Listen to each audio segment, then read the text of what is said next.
हरे कृष्णा और जय माता की दोस्तों, आपका स्वागत है हमारे चैनल डिवाइन पाथ में। तो जैसे मित्रों आपको पता ही है, नवरात्रे तो शुरू होने वाले हैं और 3 अक्टूबर से ये नवरात्रे शुरू होने हैं। माता आप सभी पे अपनी कृपा और आशीर्वाद बनाए रखे। मित्रों ये चित्र तो देखा ही होगा, जैसा कि आप देख रहे हैं इसमें 9 देवियों के 9 अलग अलग रूप हैं। लेकिन क्या आप जानते हैं माता के 9 रूप क्या दर्शाते हैं? इनका मतलब क्या है? नहीं पता? तो मैं बता देती हूँ, क्योंकि आपने डिवाइन पाथ को फॉलो किया है और अभी तक नहीं किया है तो अभी फॉलो कर लो। पहली देवी है शैलपुत्री।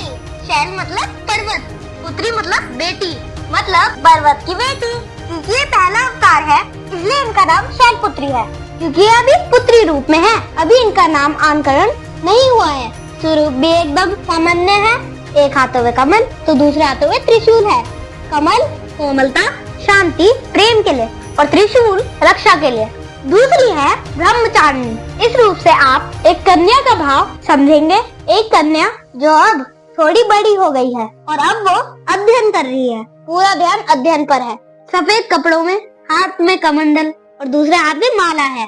ये स्वरूप त्याग और तप का है। तीसरी माता है चंद्रगंडा। ये माँ का संपूर्ण रूप है। यह माता की 10 भुजाएं हैं, हाथ में चक्र, त्रिशूल, धनुष, तलवार, कमंडल आदि धारण किए हुए हैं। इसका मतलब माँ की शिक्षा पूरी हो गई, सारी शक्तियाँ मिल चुकी हैं, अब गुरुकुल से तैयार हो गई हैं। साथ ही माँ के माथे पर तीसरी आँख भी है। इसका मतलब माँ अब किसी भी युद्ध के लिए अपनी पूरी शक्तियों से तैयार है। चौथी है कुष्मांडा। कुष्मांडा का अर्थ होता है कुश मतलब छोटा, ऊष्मा ऊर्जा, अंडा एग।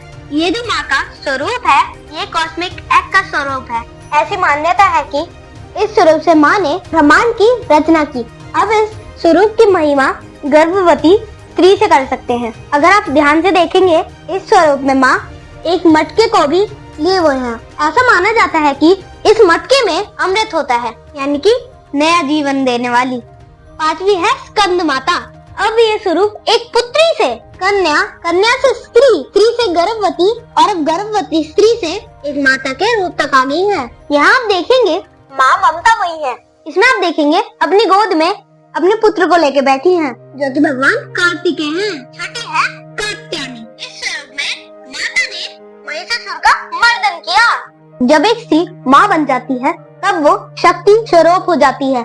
वो अपने बच्चों की रक्षा के लिए ऐसा विकराल रूप भी धारण कर लेती है। 7वां अवतार है काल रात्रि। इसका मतलब होता है काली रात्रि, लेकिन सही मतलब जो निकलता है वो है काल को निगल जाने वाला। यह माँ का बहुत प्रचंड रूप है। यहाँ अर्थ निकलता है कि सृष्टि का प्रलय हो गया है, जहाँ काल सृष्टि को निगल रहा है और माँ काली काल को निगल रही है। इसमें माँ रक्त बीज के रक्त को पीकर उसका नाश कर रही है और ये रूप इतना प्रचंड है कि खुद भगवान शंकर को आकर शांत करवाना पड़ा। 8वां अवतार महागौरी का है। माँ यहाँ परिवार के साथ है। अपने पति भगवान शंकर, अपने 2 पुत्र गणेश और कार्तिकेय के साथ रहती है।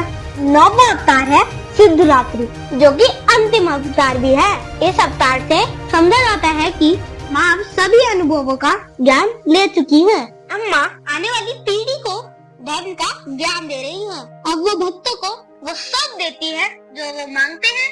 ये माँ का सबसे वरदायी, दयावान और कृपा निधान स्वरूप है। भक्तों अब आप ये जान चुके हैं कि माँ के 9 अवतारों का हमारे जीवन में क्या महत्व है। अगर आपको ये वीडियो अच्छी लगी है तो चैनल को सब्सक्राइब कर देना, बेल आइकन को प्रेस कर देना और हाँ, वीडियो को लाइक करना मत भूलना। और तब तक के लिए हरे कृष्णा और जय माता की।